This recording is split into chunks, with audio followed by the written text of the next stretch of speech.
Ah! No, I didn't mean that at all. Eh? When it comes to garage rock, there is one band that stands above all others. Formed in New York City back in the late 90s, the Strokes brought a fresh, back-to-basics sound to a rock music scene that was dominated by new metal bands at the start of the millennium. Inspired by other New York artists such as the Velvet Underground and Ramones, the Strokes' energetic, hooky sound made them one of the most influential bands of the 21st century. And it all began with the release of their debut album, Is This It?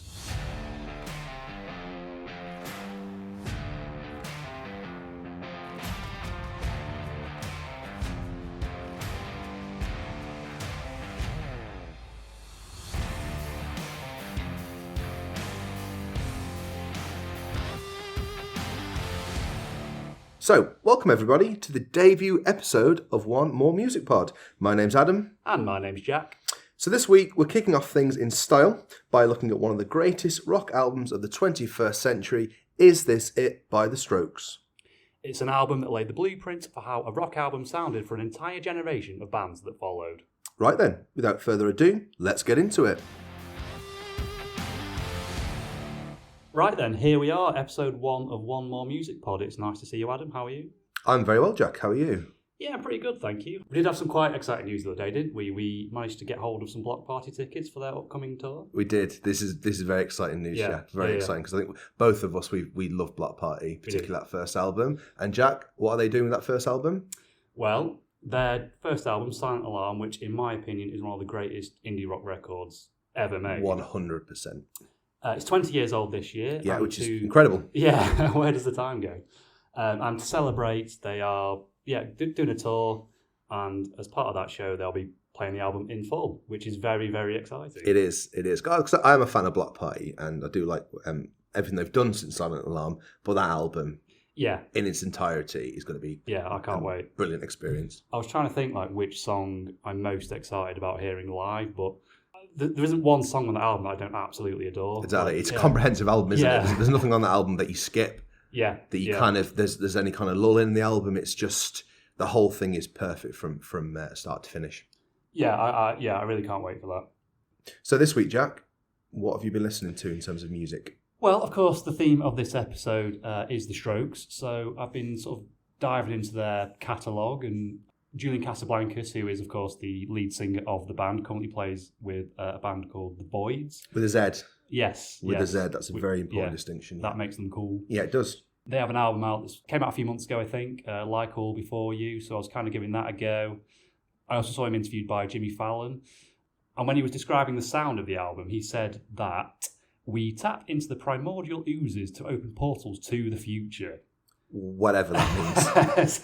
Whatever that means. But to be fair, he's such a cool guy. Oh, yeah, super cool. Who's been the frontman of one of the most iconic indie bands of all time. Yeah. He can say stuff like that, Jack. Of course, yeah. It doesn't matter. He can waffle. Yeah, so, I was listening to that album. Yeah, it's good. I like it. It's got kind of bits of the Strokes in there. There's kind of a bit more sort of electric stuff as well. I'll have to give it a listen, because to be fair, for me, Julian Casablancas is the Strokes. Yeah. So I've not really kept an eye on what he's done since then. So I'll definitely give it a listen. Yeah. Have you been listening to much? Nothing new really. I mean, I was gifted the latest Cure album for Christmas, which I haven't really listened to, so I've had that on repeat quite a lot. And that is a fantastic album. Probably the best album they've done in a long, long time. Yeah. And personally, I think it might be their last album. So if they're ending on that, then it's a brilliant album to finish their career on.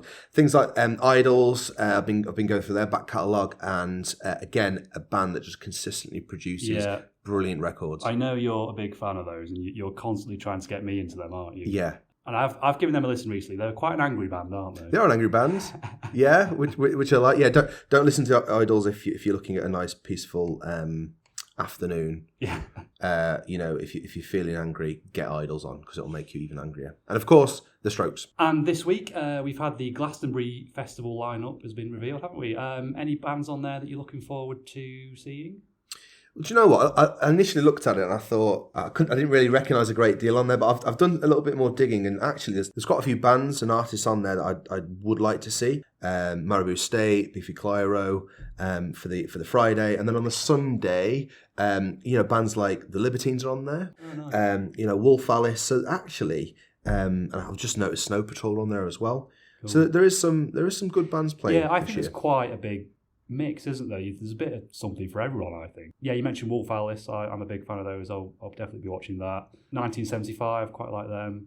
Alanis Morissette, of course. Of course, yeah, yeah. You love a good sing along to Alanis Morissette. Who doesn't though? Well, this is it, isn't it? Yeah, Blossoms, they're playing. Oh yeah, just seen Blossoms. Yeah. Fatboy Slim, Franz Ferdinand. Gary Newman's on there as well. Wow, which is interesting. Wow, something for everyone. Something for everybody. So get yourself down there, guys. Get yourself down to Glastonbury to some good bands. What are your thoughts on the headliners? Now, I know, so Olivia Rodrigo's the Sunday headliner, isn't she? I know people often kick up a fuss when it's not a rock band that's headlining it. How do you feel about that? I don't mind, to be honest. Yeah. I guess, like you've just said, Glastonbury, a lot of festivals now are catering more for the mainstream. And I guess it's attracting a new audience. So as long as there's a decent mix on there, I think what's wrong with it? For me, like the whole point of Glastonbury has always been to get the biggest acts of the moment. Yeah. And if you look at who's in the charts at the moment, it is it's Olivia Rodrigo, it's Sabrina Carpenter, it's Charlie XCX who's also on the lineup, I think. Yeah. So yeah, why not get those acts? They're the biggest acts at the moment. Yeah. Get them on. Yeah, absolutely. And Glastonbury is massive, isn't it? When you look at the scale of Glastonbury, you don't realise how big it actually is as a festival, and there really is enough stage. There's enough stages for every genre of music to be catered for, I guess. Yeah, I mean, if you're not into Olivia Rodrigo, you can just go over and watch Neil Young. So yeah, you can go and fall asleep to Neil Young. Right. Anyway, let's get into it. This is what we're here for. Let's look at "Is This It" by The Strokes.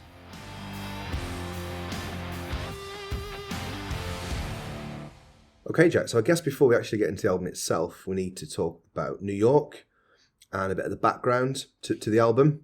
Because New York, obviously, is a very important place for the band and their development, I guess. So in terms of the music, which is obviously why we're here, during the 90s, there was a huge garage rock revival in New York at the time.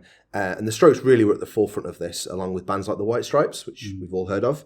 And there were a number of legendary music venues that a lot of these bands used to frequent and eventually play at. So when I was doing my research into this podcast, two names cropped up as two really important bars or kind of venues at the time. Yeah. A place called CBGB's and the Bowery Ballroom. You heard of those, Jack? I've heard of both of them. Of course you have. Yeah. And a lot of these places hosted punk and indie shows in the 90s with bands such as Talking Heads, Ramones and Blondie playing there, or bands again we've heard of. I'm a particular fan of Talking Heads. Yeah. And I've had a look at these venues, and they really look like places that me and you would really, really enjoy visiting. They were really your typical kind of Manhattan dive bars. So things like, stickers everywhere, sticky floors, and unimaginable smells.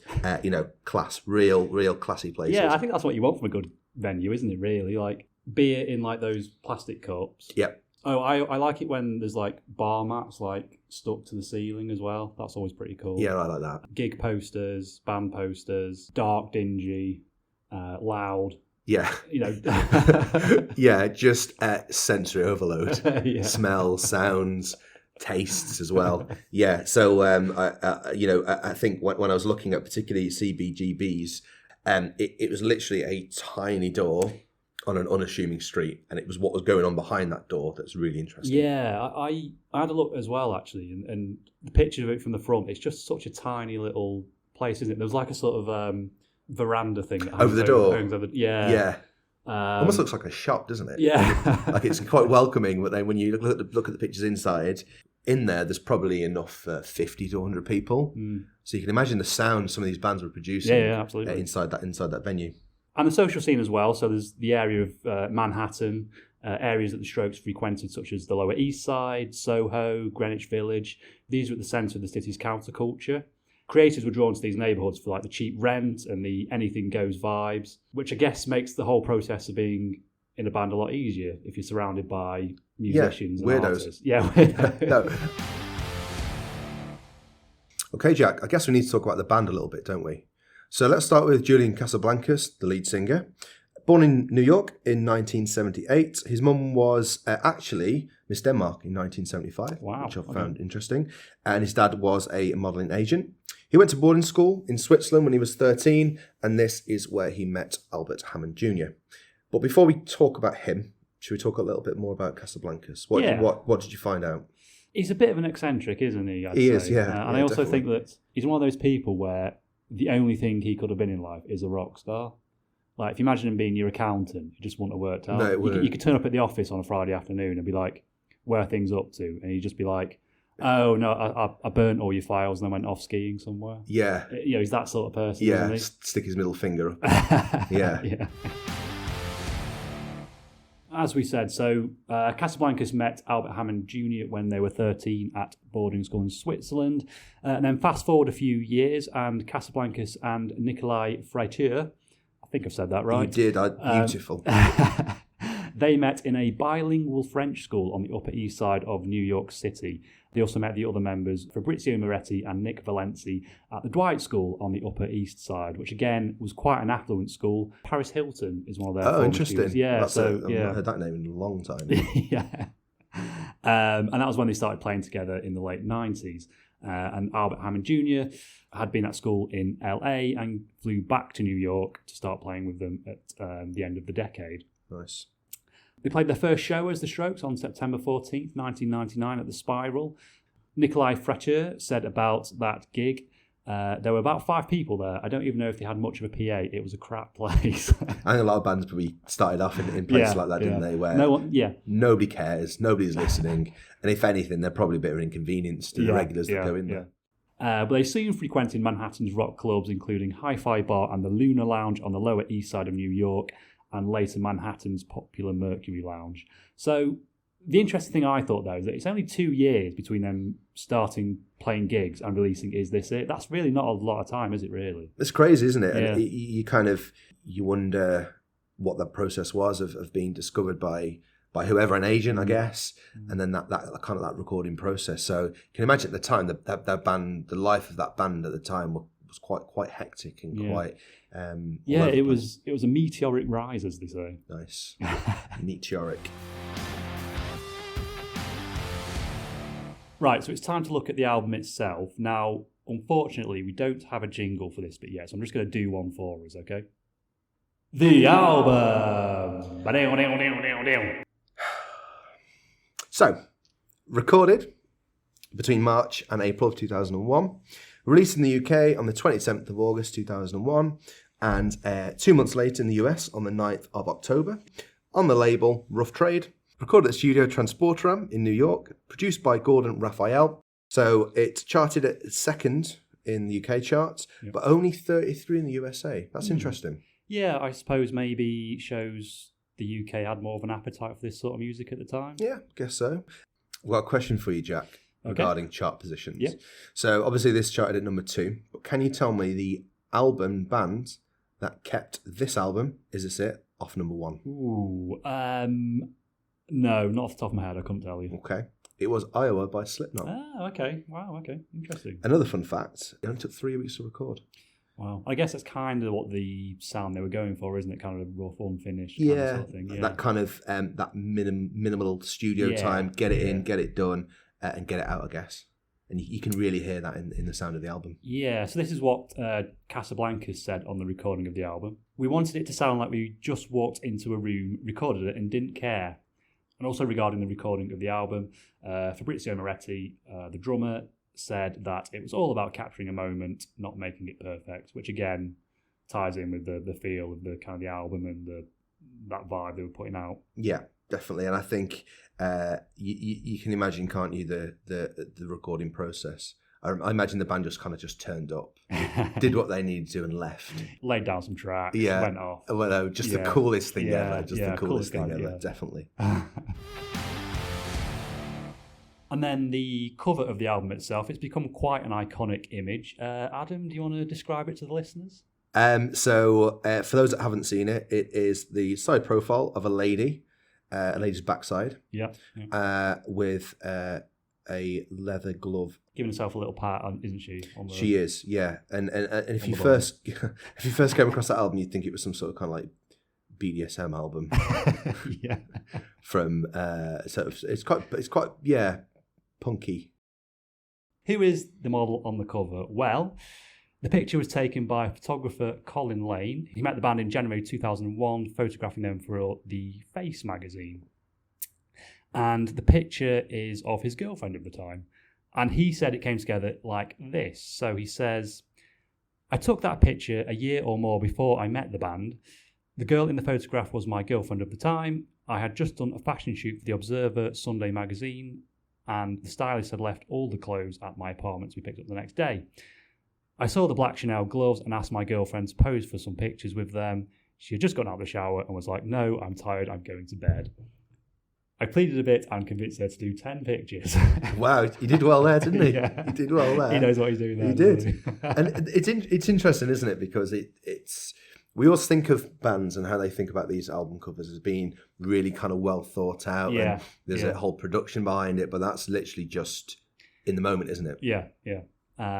So he goes on to say, cut to the day, we were doing the press shoot for Is This It in the spring of 2001. The band were leaving the very next day for a tour of Europe and Australia, and RCA was pressuring them to pick a cover before they left. Luckily for me, I had brought my portfolio with me that day just so the band could see the kind of work I do. We were on the RV and Julian was flipping through it and saw the ass shot, as it became to be called, and was like, that would be a cool cover. Would you mind if we use that? Obviously, I said, of course not, and so everybody was happy. We had our cover. Quite a risky one to go with for your debut release, isn't it? An arse. Yeah. Yeah, it is. It is, but I think that makes people pick it up and want to listen. Yeah. And I did see online as well, lots of people thought it was a knee. I don't see that. Yeah. I mean, I've been looking at it in detail for a while now, and I can't see it. It's definitely a side profile of a lady. Definitely a bum. It's definitely a bum with a leather glove on top. But I will keep looking, Jack. I will try and find this knee, so I'll keep you posted. Good stuff. And interestingly, the US release of the album has a different cover.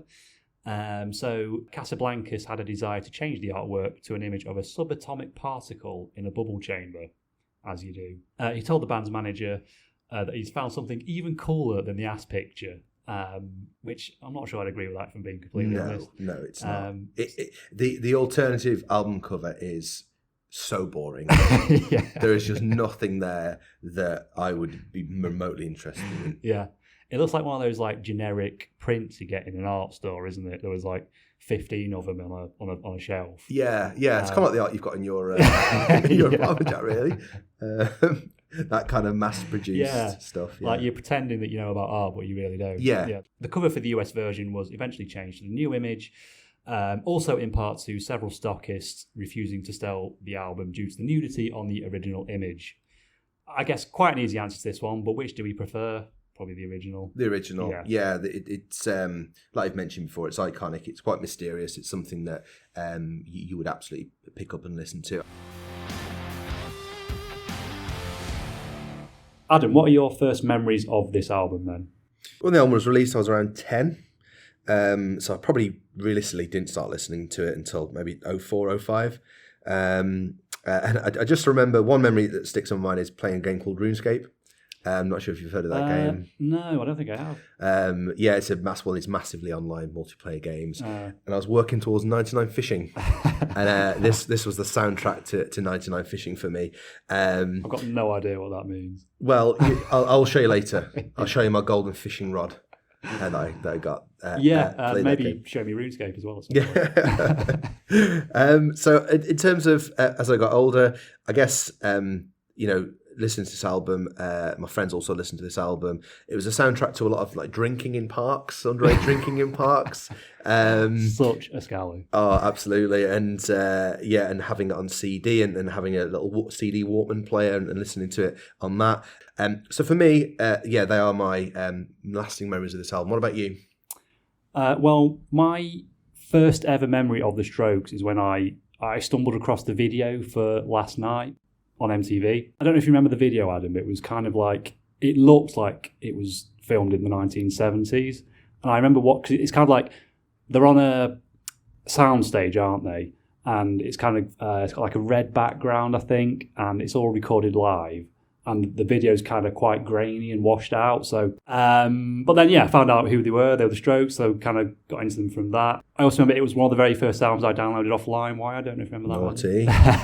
Naughty. I do remember LimeWire. It was a godsend, really, wasn't it? Back in the day. So those are my first memories of Is This It?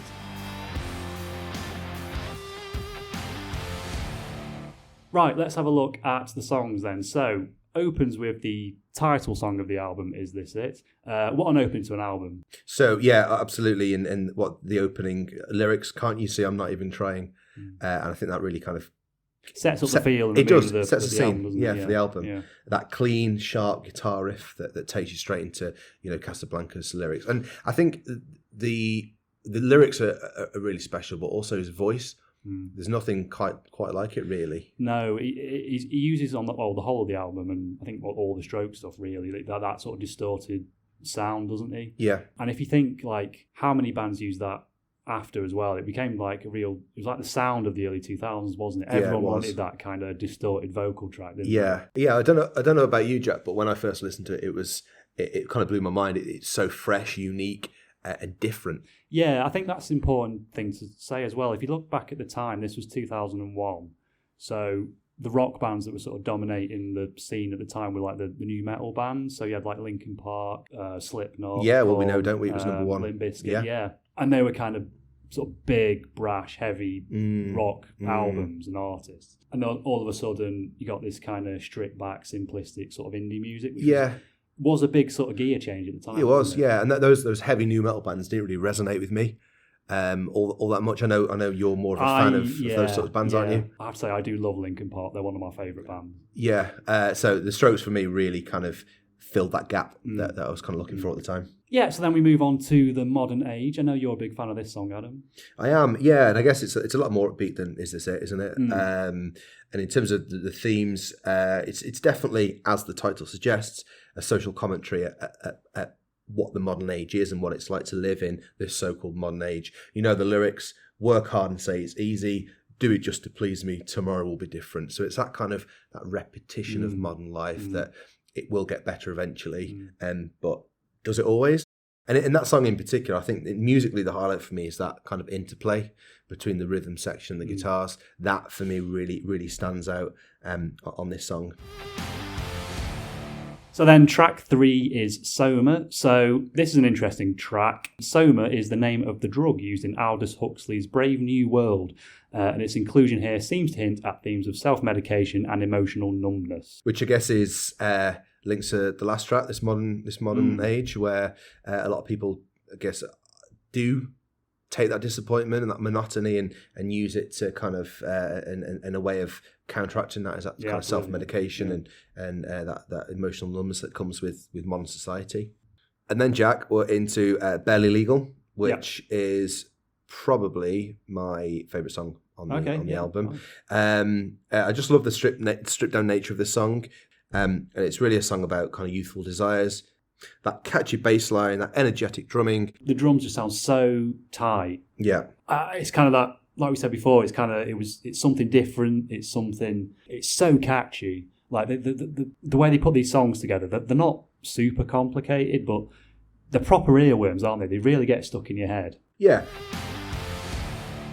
Yeah, so next we're on to Someday, that's track 5. Probably one of the more better-known Stroke songs, I think. A much more polished song, which is probably why it was the third single to be released from this album.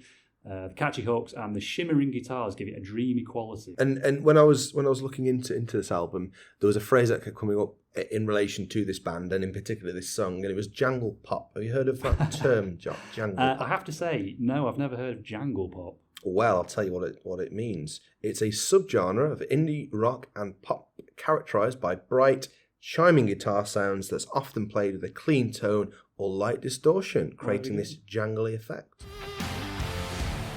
So, Jack, track 6, Alone Together. This song absolutely screams rhythm section. It's that punchy drumming from Fabrizio Moretti in particular that is just so stand out on this track.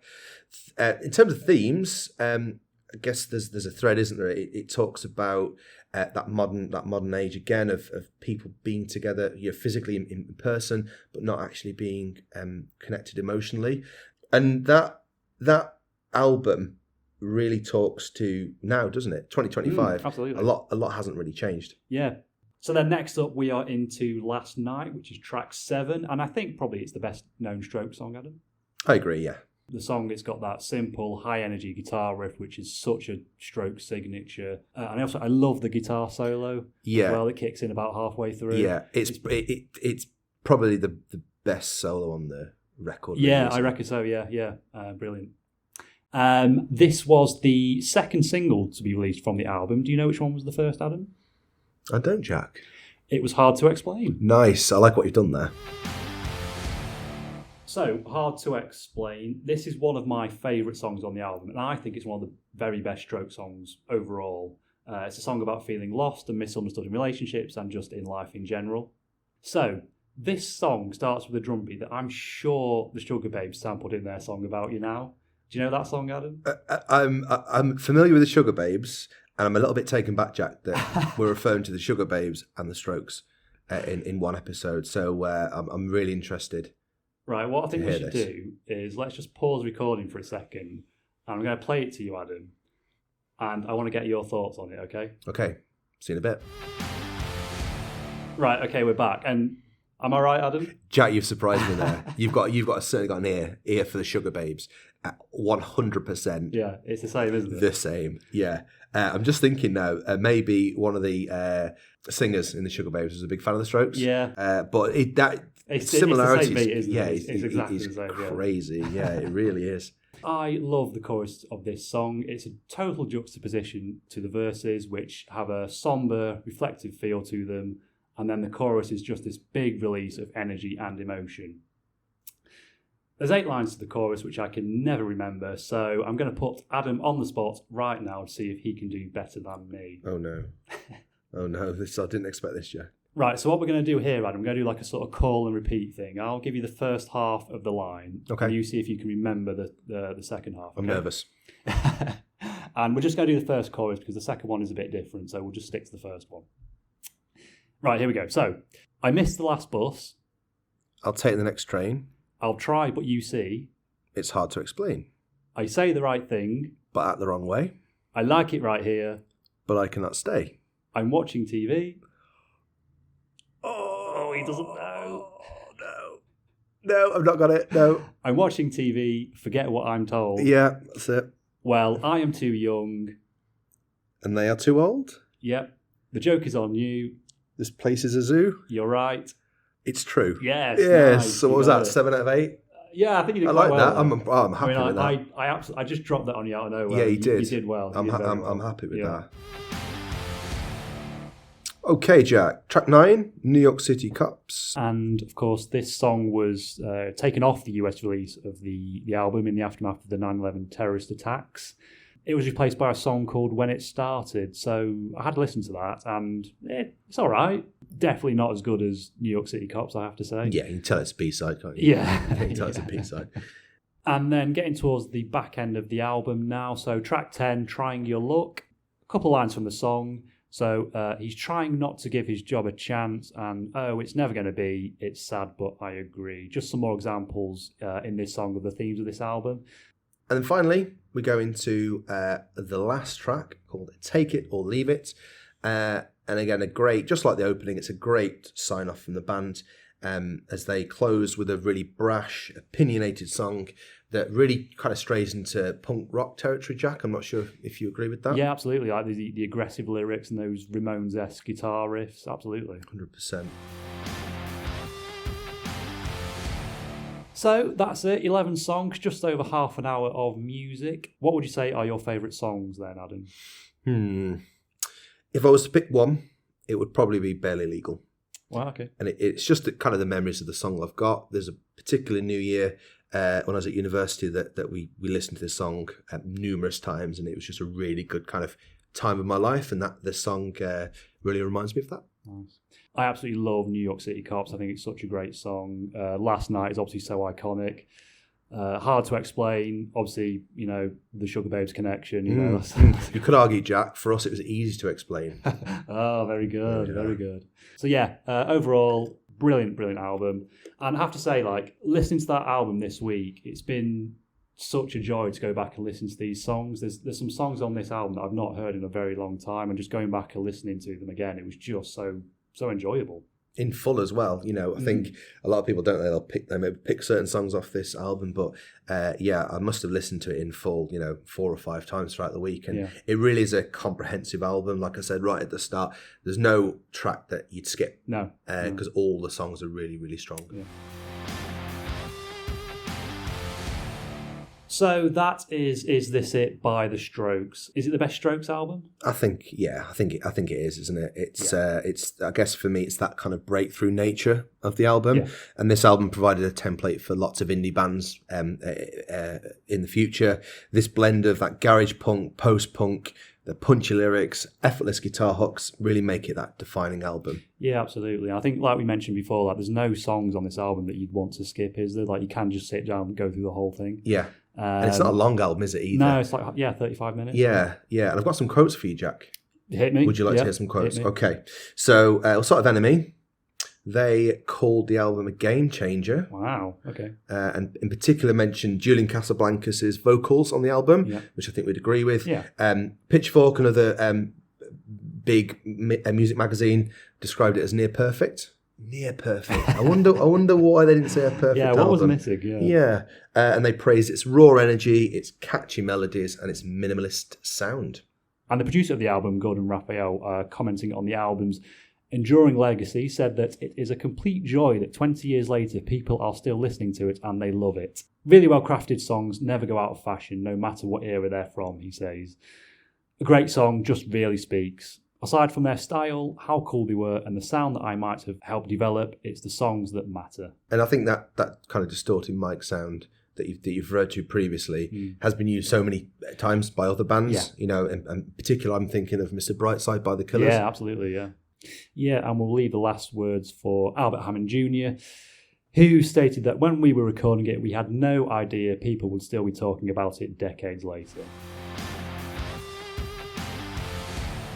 So, Jack, that brings us to the end of Is This It by The Strokes. Next week, we are looking at Marvin Gaye and his album, What's Going On. Wow, that's a key change. Absolutely.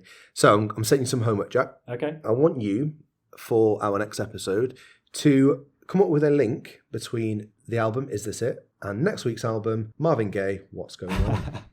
Right, okay, I will see what I can do. That sounds like a challenge, though. Yeah, I think it is. So, everybody, thanks for listening. We'd love to hear your thoughts on This Is It. Do you like it? Do you not like it? Are you new to it? Is it something that you've grown up with? Send us your thoughts. We're available on Instagram at onemoremusicpod or onemoremusicpod@gmail.com. But for now, that just about wraps things up, and it's goodbye from Adam. Goodbye. And it's goodbye from me.